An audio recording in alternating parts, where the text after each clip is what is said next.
The Rose of Tistelön was first published in Sweden in 1842. Just 2 years later, in 1844, it appeared in English in a translation by Mary Botham Howitt. Let me tell you a little bit more about Mary. She was born in 1799 in a small market town in Gloucestershire, which was far from the coastal world that she would later help bring to English readers. She grew up in a Quaker household where reading and writing were, of course, a part of family life, and as a result, she developed a lifelong interest in literature and languages. Mary would go on to become a successful writer in collaboration with her husband, William, publishing poetry, children's stories, and works based on their travels and observations. You may recognize her poem, The Spider and the Fly, which has remained popular for generations. "Will you walk into my parlor?" said the spider to the fly. "'Tis the prettiest little parlor that ever you did spy.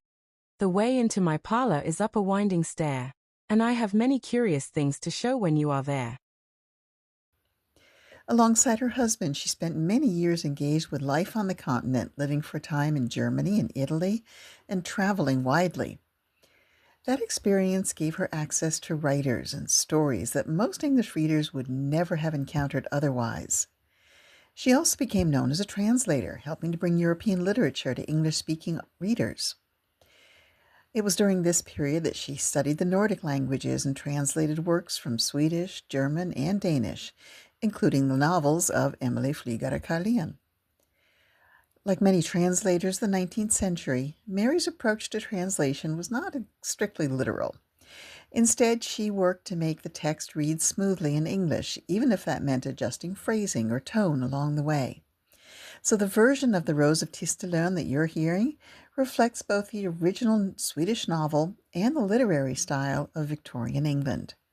So in that sense, this book is not only the work of Emilie Flygare-Carlén, but also in part the work of Mary Howitt, who helped carry these stories across languages and cultures.